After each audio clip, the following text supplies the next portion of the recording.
Hello and welcome to part 1 of our fabulous new vlog, which forms part of our Azamara World Series. This is our third Azamara World Series vlog, and oh my giddy aunt, this one is an absolute corker. The others aren't that bad either, and you can see them right here on our channel. Please subscribe because it helps us bring you more of these beautiful voyage series, which hopefully gives you inspiration and ideas on where in the world you'd like to go next. Pandemic restrictions allowing, of course. This series celebrates a brand new territory for Azamara, which they were only a few weeks into sailing their exclusive itineraries before the coronavirus pandemic stopped them in their tracks. Fortunately for us, we managed to squeeze in our voyage during February this year, just before the world went completely mad. So, where are we? Welcome to the utterly incredible South Africa.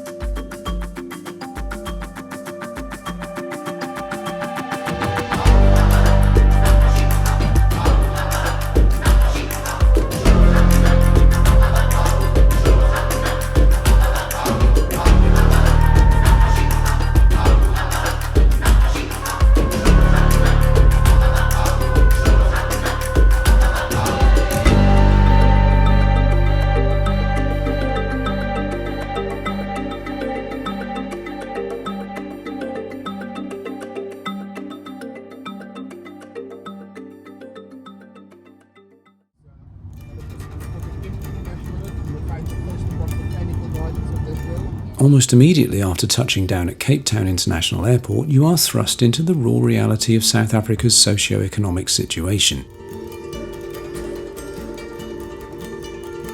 The drive from the airport to the city passes by sprawling townships in the throes of a slow modernisation, with the construction of these new residential areas beside them. But within 20 minutes or so, the glimpse of your awaiting ship is a welcome sight, even though we won't be boarding until the next day.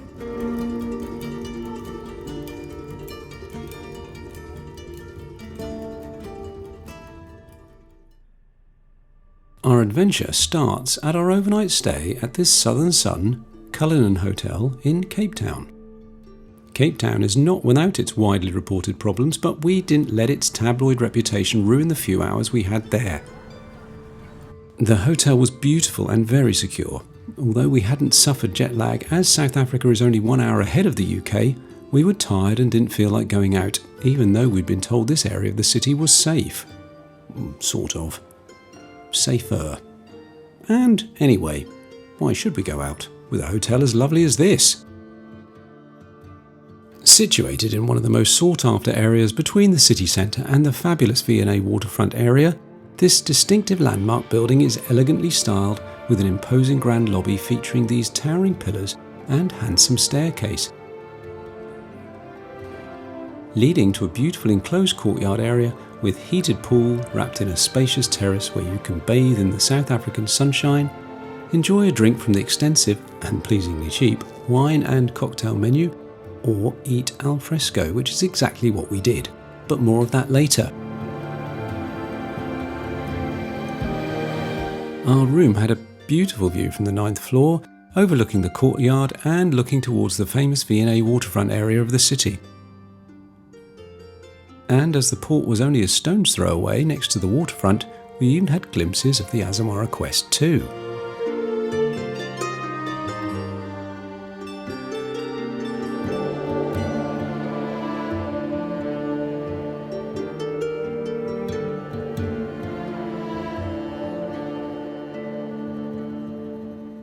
South Africa was currently going through a period of acute water shortage, so the plugs had been removed from the baths to discourage you from filling up and to conserve what little they have. Staying put for the evening, we decided to eat around the pool as the weather was so glorious.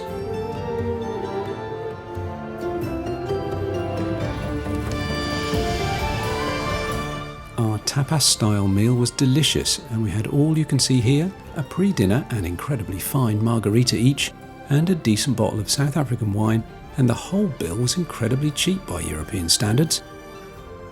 In fact, the whole experience cost as much as what you'd pay for a single bottle of mediocre house wine in a restaurant in the UK. With these prices and the weather, you can see why South Africa is so popular with retired Brits, who flock here to permanently settle in their thousands. In fact, our entire stay at the Cullinan was very good value, and we'd highly recommend it for your pre-boarding overnight stay. It's cheaper than staying at a hotel in the waterfront itself, and the Cullinan has free hourly shuttle buses that will take you there and bring you back if you decide that the short walk is too much effort. Oh, and I just have to disclose, our stay here was not sponsored by Azamara or Southern Sun in any way, so our opinion, as always, is genuine.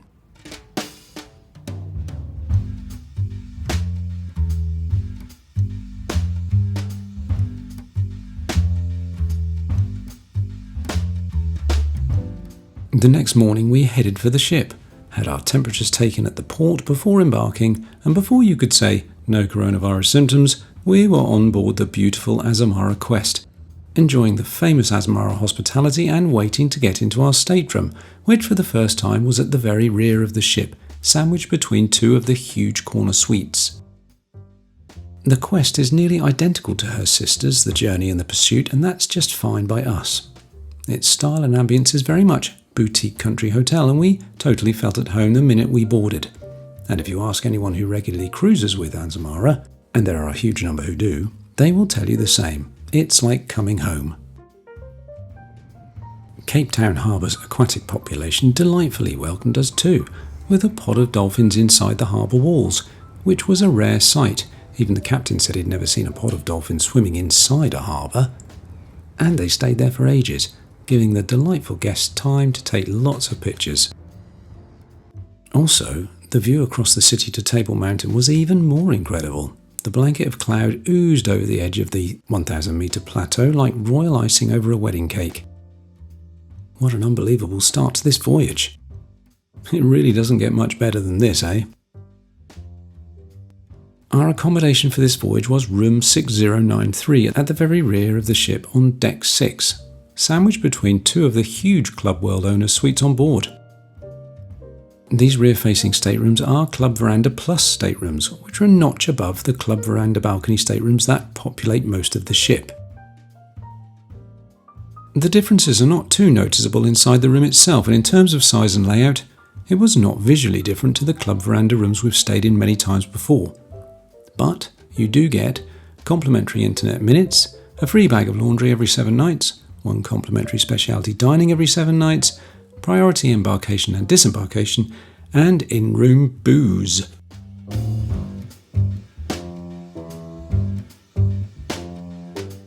All this is great, of course, but the biggest benefit is this, the huge rear-facing balcony. It really is huge compared to the standard balconies, and it was somewhere we could see ourselves spending a lot of time on.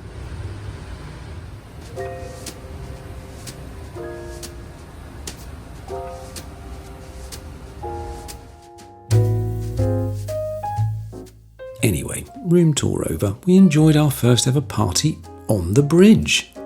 Hosted by the captain with most of the senior officers in attendance to invited guests only, this was a really nice experience and one we'll remember for a long time. We even had a plaque ceremony as it was the Quest's maiden visit to Cape Town. You see so many of these plaques peppered around different ships, it was nice actually to be here to witness one being presented.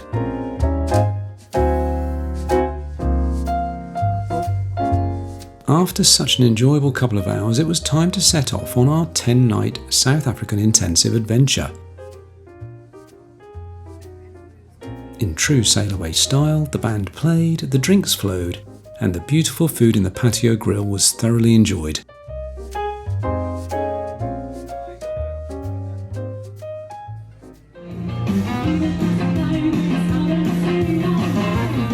Well, we're on the ship, we've departed, and we thank you for watching this introduction to what promises to be an utterly fascinating and incredibly thrilling voyage.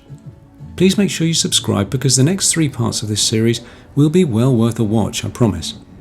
It's South Africa, it's Azamara, and based on that alone, you won't want to miss it. Until then, stay safe and goodbye.